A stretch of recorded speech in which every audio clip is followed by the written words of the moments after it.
नमस्कार, Asian news की खास पेशकश में आप सभी का स्वागत है। मैं हूं आपके साथ भागीरथ साहू। राजधानी रायपुर के चंद्रशेखर नगर इलाके में रहने वाली 3 साल की मासूम बच्ची दोपहर में घर के बाहर निकली। पड़ोस में रहने वाले एक नाबालिग ने उसे अपनी हवस का शिकार बना लिया। चंद दिन पहले दुर्ग से भी रिश्तों को शर्मसार करने वाली हैवानियत भरी घटना सामने आई थी, जहां 6 साल की मासूम बच्ची को उसके चाचा ने न सिर्फ हवस का शिकार बनाया, बल्कि उसे तड़पा तड़पा कर मौत के घाट उतार दिया। हत्याकांड में डीएनए रिपोर्ट सामने आ चुकी है।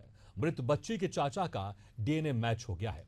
नेशनल क्राइम रिकॉर्ड्स ब्यूरो के मुताबिक छत्तीसगढ़ में हर 5 घंटे में एक नाबालिग से रेप होता है। हैरत की बात यह है कि दुष्कर्म के 10 मामलों में से 9 में रिश्तेदार या करीबी ही दरिंदगी अंजाम दे रहे हैं। एनसीआरबी के मुताबिक नाबालिग बच्चियों के लिए राजधानी रायपुर सबसे असुरक्षित जगह है। साल 2022 में राजधानी रायपुर में 152 बच्चियों के साथ रेप के मामले सामने आए। पॉक्सो के सबसे ज्यादा मामले रायपुर के बाद दुर्ग, बलौदाबाजार, बिलासपुर और बलरामपुर में दर्ज किए गए। आंकड़ों से जाहिर है कि हालात बेहद भयावह है। यकीनन कहा जा सकता है कि महफूज नहीं है बेटियां।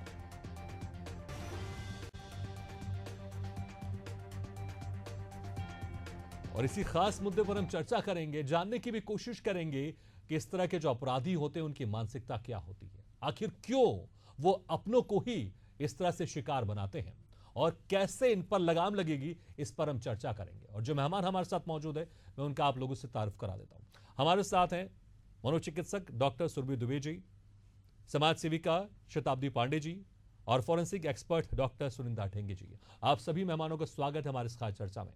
सबसे पहले डॉक्टर सुरभि दुबे जी, मानसिकता की हम यहां पर बात करना चाहेंगे। आखिर ये आरोपी जो अपने ही होते हैं लेकिन अपनों का ही शिकार करते हैं, इनके मस्तिष्क में क्या मानसिकता चलती है कि अपनों का ऐसे शिकार कर लेते हैं?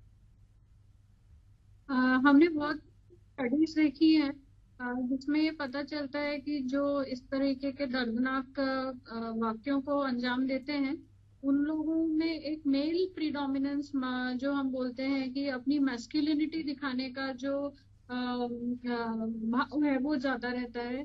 कई लोग नशे के भी आदी रहते हैं। और जब हम बैकग्राउंड में जाएं इन लोगों के बचपन से लेके बड़ेपन तक, तो बैकग्राउंड में ऐसे होता है कि इनका साइकोलॉजिकल जो बैकग्राउंड है वो बहुत साउंड या सेफ नहीं होता। जैसे घर में तलाक की कोई घटना हुई हो, या बचपन से इन्हें प्रताड़ित किया गया हो, या ये मानसिक रूप से कहीं ना कहीं दुखी रहे हों, या अवसाद में रहे हों। इन्हें जो भी साइकोलॉजिकल नीड्स इनकी है जो वो पूरी नहीं हुई है। कई लोग मानसिक रोगों के शिकार खुद स्वयं होते हैं और वो इन घटनाओं को अंजाम देते हैं। जो हमने ओवरऑल देखा है कि इनका कोई एजुकेशन बैकग्राउंड से इनका लेना देना नहीं होता है। बट कई मर्तबा ऐसे होता है कि ये लोग अपने एजुकेशनली थोड़ा सा पीछे रहते हैं। दूसरा कि अगर हम देखें कि पारिवारिक पृष्ठभूमि, तो हम ये बोल सकते हैं कि जो थोड़े से कंपेयर करें अगर, तो थोड़े से जो हीन तबके से होते हैं, जो गरीब तबके से होते हैं, उनमें ये घटनाएं ज्यादा अंजाम दी जाती हैं। जो लोग बहुत क्लोज फैमिलीज रहती हैं, पास पास सटे सटे घर हों, जहाँ पे बहुत लंबे समय के लिए माता पिता बाहर हों या ध्यान ना दे पा रहे हों, तो ये लोग उन माता पिता के एब्सेंस का फायदा उठाते हैं, या ये लोग जो है उस भरोसे का फायदा उठाते हैं जो माता पिता इन लोगों पे करते हैं। बिल्कुल, और मुझे लगता है ऐसे लोगों को समझना भी पड़ेगा। जब दोबारा मैं आपके पास आऊंगा, समझने की कोशिश करेंगे हम कि आखिर ऐसे लोगों को हम कैसे पहले पहचान सके, ताकि इस तरह से अपराध करने से पहले उनको हम दूर कर दें या उनको सही जगह पहुंचा सकें। शताब्दी पांडे जी, देखिए, हैरत की बात यह है कि जो 10 में से 9 अपराध इस तरह से हो रहे हैं नाबालिग बच्चे के साथ, उनमें से 9 अपने रिश्तेदार निकलते हैं। कानून तो बहुत सारे हैं, बावजूद इसके इस तरह के अपराध घटित हो रहे हैं। क्या प्रशासन की तरफ से, पुलिस प्रशासन की तरफ से या कानून में कोई कमजोरी आप देख पा रहे हैं, या फिर जो इस तरह से, जिस तरह से भी मनोदशा की हम बात कर रहे थे, मनोचिकित्सक जो जुड़ी थी हमारे साथ, ये उनकी जो मनोदशा है, जो मस्तिष्क में चल रहा है, इसके कारण इस तरह के ये घटना अंजाम देते हैं, या फिर पुलिस प्रशासन की तरफ से कार्रवाई में देरी हो रही है, या फिर कानून कुछ कमजोर है और सख्त होना चाहिए?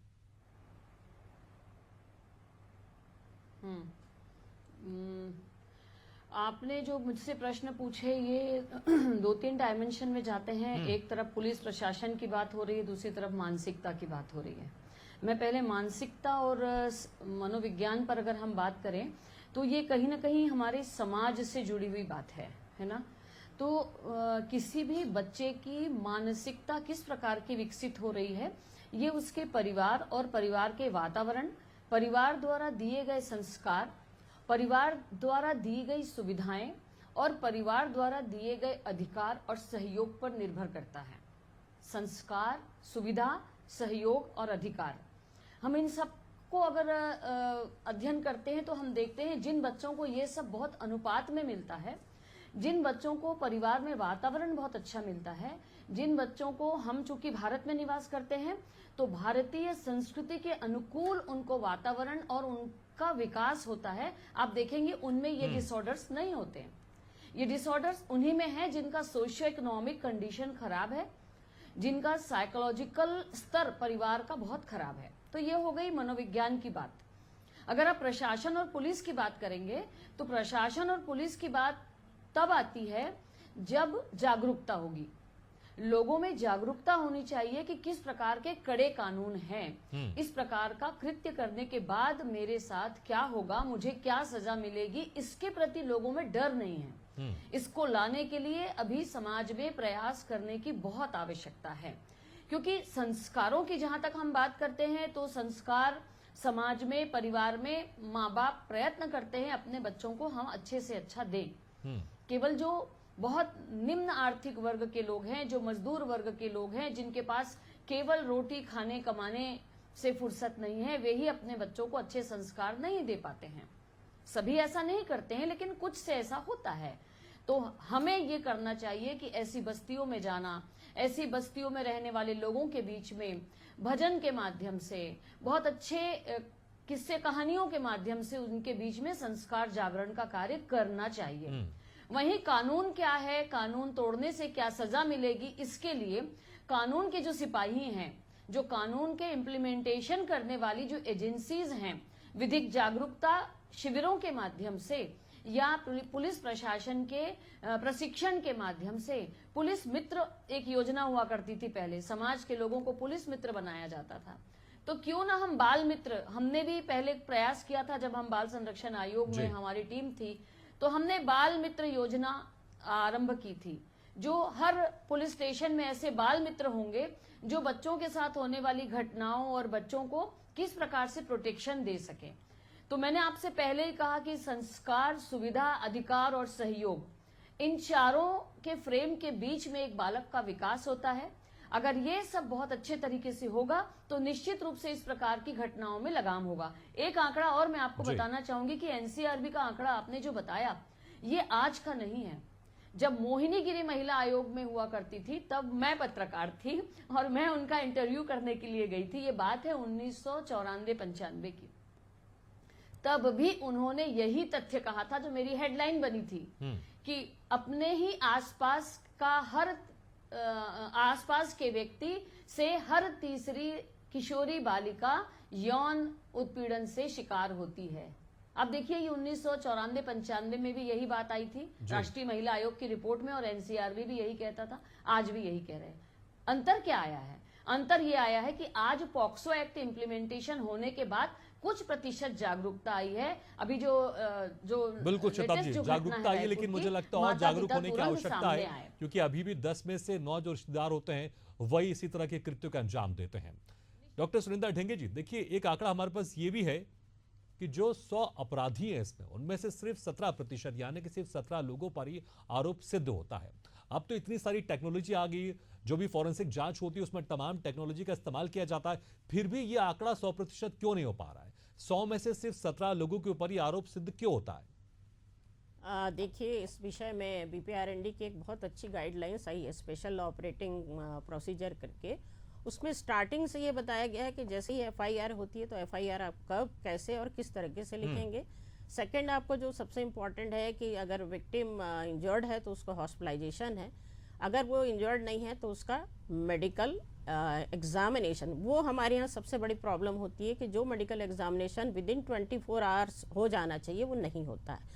अब उसमें भी ये दिक्कत होती है कि अगर बच्ची माइनर है तो आपको कंसर्न लेनी होगी पेरेंट्स से, तो वो पेरेंट्स भी कई बार ये होता है कि कंसर्न देने में आनाकानी करते हैं। चौथी चीज़ होती है, सबसे बड़ी चीज़, इंपॉर्टेंट चीज़ है बच्ची के साथ लगे हुए एविडेंस या साक्ष्य जिनको हमको कलेक्शन आवश्यक होता है। मान लीजिए उसने कोई फ्रॉक पहनी है जिसमें किसी तरह के हमको स्पॉट्स मिल सकते हैं, वो है, या फिर उसके हॉस्पिटल उसके वेजाइनल किसी का वो स्वैबिंग होनी है, वो किया जाना आवश्यक है, या और भी चीज़ें। तो हमारे यहाँ जो सबसे बड़ा प्रोसीजर है कि जो विक्टिम है उससे रिलेटेड जो हमको मटेरियल मिलना चाहिए वही हमें प्रॉपर नहीं मिल पाता है। अभी तो टेक्निक्स इतनी अच्छी आ गई हैं, अभी डीएनए सबसे बड़ा हमारा एक टूल है, पर डीएनए की अगर मैचिंग आ भी गई तो भी जो बाकी जो एविडेंस है उनके बीच की जो चैन होती है वो हमारे यहाँ डीलिंग होती है, मतलब चैन ऑफ कस्टडी प्रॉपर नहीं होना, ये भी एक बहुत बड़ी वजह है। और इसमें महत्वपूर्ण साक्ष्य और भी होते हैं कि मान लीजिए जो एक्यूज्ड है वो किसी विशेष रूट से या किसी पाथ से निकला है, तो जो सीसीटीवी कैमरा फुटेज हो सकता है, तो उस फुटेज को भी आप कैसे कलेक्ट करेंगे, कौन सा सर्टिफिकेट लगाएंगे कि जो एडमिसिबल होगा। आइडेंटिफिकेशन, सबसे इंपॉर्टेंट आइडेंटिफिकेशन भी होता है। हमको यहाँ थोड़ा बचना होता है कि किसी तरीके का आइडेंटिफिकेशन सोशल मीडिया पर डिस्प्ले ना हो, अदरवाइज आइडेंटिफिकेशन ऑफ जो एक्यूज्ड है वो नहीं हो पाएगा। तो इसकी बहुत सारी सावधानियां भी हैं इनमें। इसका जो स्पेशल ऑपरेटिंग प्रोसीजर बनाया है उसमें ये सब सारी चीज़ों का एक गाइडलाइंस दी हुई है कि एक पुलिस ऑफिसर को क्या करना होगा, मेडिकल एग्जामिनेशन कौन करेगा, उसकी जो रिकॉर्डिंग मतलब जो स्टेटमेंट रिकॉर्डिंग होगी वो जुडिशियल मजिस्ट्रेट क्या होगी, फिर अगर मान लीजिए कोई डिसेबल्ड पर्सन है वो किसी विशेष प्रकार की भाषा का इस्तेमाल करता है तो उसका इंटरप्रेटर कौन होगा, और वैसे केस में हमको वीडियो रिकॉर्डिंग भी हम कर सकते हैं। तो हर स्टेज के लिए उन्होंने अलग अलग गाइडलाइंस दी है, पर सबसे इम्पॉर्टेंट है कि जो इंफॉर्मेशन ऑफ इंसिडेंट से लेके अरेस्ट ऑफ एक्यूज तक की जो जितनी लिंक है वो आपकी प्रॉपर होनी चाहिए। अगर वो प्रॉपर नहीं होगी तो आप कोर्ट में स्टैंड नहीं कर पाएंगे। ये हमारी एक सबसे बड़ी प्रॉब्लम होती है। दूसरी चीज़, माइनर्स के साथ में ये देखने में आता है कि अधिकतर जो पेरेंट्स हैं वो बहुत कोऑपरेट नहीं करते हैं। अगर उनका कोई क्लोज रिलेटिव इन्वॉल्व है तो हमेशा वो दूसरी डायरेक्शन में जाने की कोशिश करते हैं। तो हमारे यहाँ ये अभी जागरूकता आनी बची है कि किसी भी तरह के इंसिडेंट्स में आपको सामने आना जरूरी है। बिल्कुल, अपराध अपराध है, चाहे आपको कोई अपना करे या कोई दूसरा करे। हर अपराधी को सजा तक पहुंचाना जिनके साथ अपराध हुआ उनके परिजनों की जिम्मेदारी है। डॉक्टर सुरभि दुबे जी, देखिए सोशल मीडिया आजकल हर तरफ चल रहा है। छोटे बच्चों की भी अगर बात करें, क्योंकि हमने देखा कुछ आंकड़े ऐसे आए जहां पर नाबालिग के साथ दुष्कर्म की घटनाओं का अंजाम दे रहे हैं। और हमने देखा अक्सर अपने घर में ही हम देखते हैं, एक छोटे से बच्चे होते हैं, उनको खाना खिलाने के लिए भी मोबाइल देना पड़ता है। अगर आपने उनसे मोबाइल छीन लिया तो वो उत्तेजित हो जाते हैं, खाना तक नहीं खाते। सोशल मीडिया का कितना प्रभाव हो रहा है और इसको किस तरह से कंट्रोल किया जाए ताकि इस तरह की घटनाओं पर विराम लग सके, कम से कम कमी तो आ सके। देखिए, सोशल मीडिया और इंटरनेट जो ओवर यूज चल रहा है, जिसमें हम नेटफ्लिक्स और जो ओटीटी है वो फ्री टू एयर हो गया है। लोगों को ऐसा कंटेंट देखने को मिल रहा है जो एज अप्रोप्रिएट नहीं है, उम्र के हिसाब से वो सही नहीं है। तो इसमें जो है आजकल फिल्टर्स भी आ गए हैं बच्चों के लिए। जो फिल्टर्स हैं, यूट्यूब पे चाइल्ड लॉक है, वो सबका हमें प्रयोग करना चाहिए। सबसे बड़ी हमने जो देखा है कि बच्चों में जो वीडियो गेम्स हैं वो भी बहुत ही उत्तेजक और भावनात्मक रूप से उत्तेजना करने वाले वीडियो गेम्स हैं, वायलेंट वीडियो गेम्स हैं या कंप्यूटर गेम्स हैं। तो उन्हें भी कहीं ना कहीं हमें चेक करना जरूरी है, क्योंकि ये बच्चों में अग्रेशन बढ़ाता है, उनमें हिंसात्मक प्रवृत्ति बढ़ाता है। सेक्सुअली जो थोड़ा सा प्रोवोकेटिव वीडियोस हैं उन्हें भी हमें थोड़ा कर्टेल करना पड़ेगा, बंद करना पड़ेगा। और आजकल हमने देखा रील्स जो है उसमें भी कहीं ना कहीं ये कंटेंट रहता है कि लड़कियों को छेड़ दिया और हंसने लगे, या बच्चों के साथ गलत हरकत करी। और बच्चे भी बच्चों में आपस में गर्लफ्रेंड बॉयफ्रेंड वाली जो हरकतें करते हैं, कहीं ना कहीं अगर उसको भी लाइक्स और अप्रिसिएशन मिलता है, जैसा कई बार हमने देखा है कई अवार्ड शोज में या जो टीवी में कॉन्टेस्टेंट्स रहते हैं, छोटे छोटे बच्चे रहते हैं और उनसे पूछा जाता है कि आपकी गर्लफ्रेंड कौन है, आपको कौन पसंद है। तो मुझे लगता है ये एज अप्रोप्रिएट कंटेंट नहीं है और कहीं ना कहीं हम बच्चों के मन में ऐसी भावनाएं जाने अनजाने डाल रहे हैं जो उस उम्र के लिए सही नहीं है।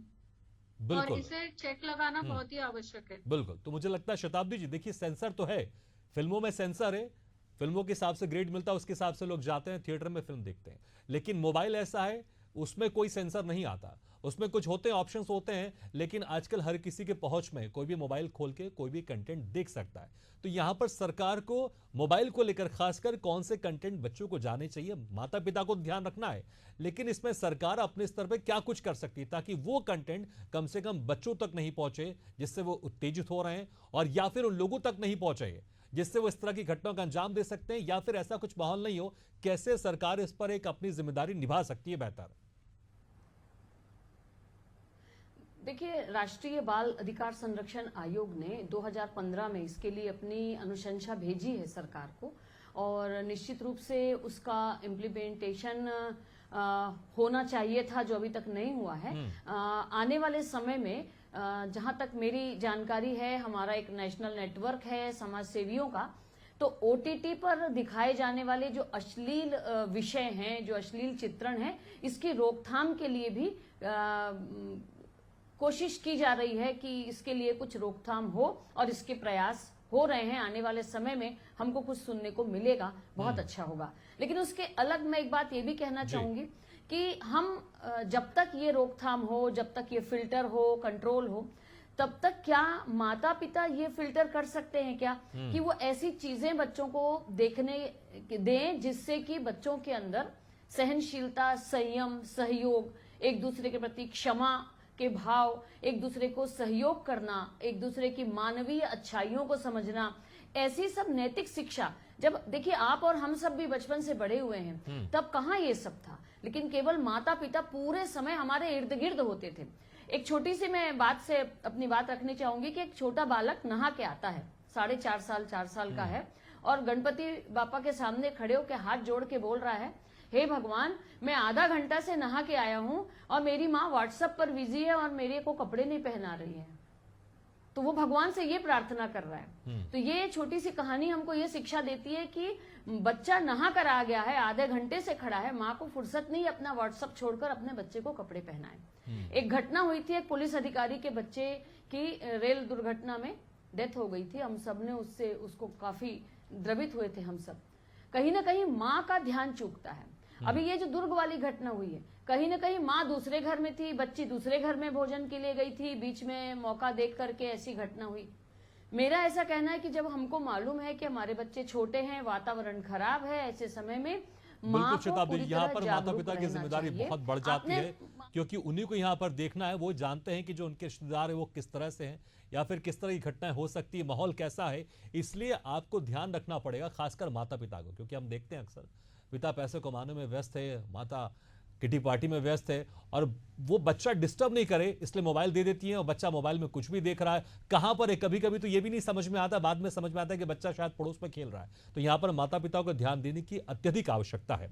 लेकिन सुनिंदा ढेंगे जी, देखिए यहां पर भगवान ना करे इस तरह की घटनाएं आगे हो, हम तो चाहते हैं कि इस तरह की घटनाएं पूरी तरह से विराम लगनी चाहिए, लेकिन अगर इस तरह की घटनाएं कभी होती भी हैं तो जो आरोपी है उसको पूरी तरह से सजा मिले, प्रथम दृष्टिया क्या कुछ यहां पर ध्यान रखने की बात है? देखिए, आरोपी को सजा मिले इसके लिए प्रथम दृष्टिया जो ध्यान रखने लायक बात है वो ये है कि जहां इंसिडेंस हुआ है उस जगह का जो इन्वेस्टिगेशन हो रहा है उसे क्लॉकवाइज इन्वेस्टिगेशन, क्लोज इन्वेस्टिगेशन करें, ताकि उससे रिलेटेड आसपास अगर मान लीजिए विक्टिम से रिलेटेड कोई चीज़ वहाँ पाई जाती है, उसका कोई ऑर्नामेंट है या उसके कोई बैंगल्स है या कोई भी उससे जुड़ी हुई चीज़ें वो कलेक्ट हो सकें पहले स्पॉट से। दूसरी चीज़, स्पॉट तक पहुंचने के लिए अगर मान लीजिए बच्ची माइनर है तो जो एक्यूज्ड है उसको घर से लेके जा रहा है, तो ऑन द वे आपको पाथ में अगर कोई फुटेज मिल रहे हैं तो वो फुटेज का कलेक्शन प्रॉपरली कस्टोडियल फुटेज आपको लेना चाहिए, और डीवीआर भी हो सके तो लेना चाहिए। और जिन शॉप से ले रहे हैं उनसे आप एक सर्टिफिकेशन लेंगे कि हम बगैर किसी छेड़छाड़ के ये आपको सबमिट कर रहे हैं, मतलब प्रॉपर वे में होना चाहिए। ये सब कोर्ट की प्रोसीजर हैं जो आपको आगे चल के काम आएंगी। उसके बाद अब आइए आप विक्टिम का आपका जो एग्जामिनेशन है, मेडिकल एग्जामिनेशन, वो 24 आवर्स के पहले होना चाहिए, विद इन 24 आवर्स। फिर कई बार ये होता है कि बच्चे प्रॉपरली एक्सप्लेन नहीं कर सकते हैं, तो उसके लिए एक इंटरप्रेटर या उसकी मदर या उसके गार्जियन, और अगर मान लीजिए कोई मेंटली कोई वो है इस तरह से विक्षिप्त है या अर्ध विक्षिप्त है, तो उसके लिए भी प्रॉपर वे में जो उनके होते हैं जो असिस्टेंस दे सकते हैं उनका होना जरूरी है, ताकि प्रॉपरली रिकॉर्डिंग हो सके। अब आता है बात कि मतलब जो एविडेंसेस हैं या साक्ष्य, तो साक्ष्य के रूप में आपको बहुत सी चीज़ें मिल सकती हैं। आपको स्पॉट पे हेयर मिल सकता है, ब्लड मिल सकता है, बच्ची के कपड़े में सीमेन स्टेन मिल सकता है। तो ये सब चीज़ बच्ची के जो कपड़े हैं उनको प्रॉपरली कलेक्ट करना और फॉरेंसिक साइंस लेबोरेटरी भेजा जाना जरूरी है। अभी सरकार ने एक अच्छी चीज़ की है कि हर डिस्ट्रिक्ट लेवल पर फॉरेंसिक एक्सपर्ट की अपॉइंटमेंट हुई है, जो पुलिस ऑफिसर के साथ स्पॉट पे जाएंगे और एविडेंस को कलेक्ट करने में मदद करेंगे। तो जो हमारी चेन ऑफ कस्टडी पहले डीलिंग होती थी या प्रॉपर नहीं होती थी, अब वो चीज़ें हमारी कंट्रोल पे आएंगी। उसके बाद होता है मेडिकल, जितने आपके एविडेंस आ रहे हैं उनको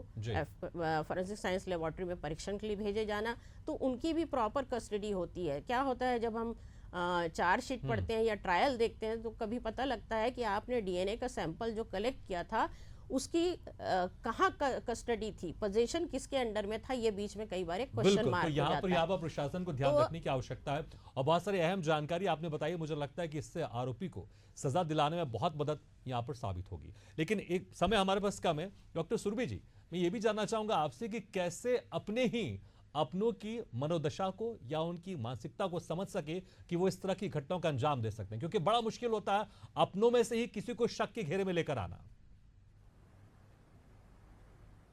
जो बहुत जान पहचान के क्लोज फैमिली मेंबर्स होते हैं, जिनका हम पर भरोसा होता है और हम उन पे बहुत भरोसा करते हैं, वही भरोसा तोड़ते हैं।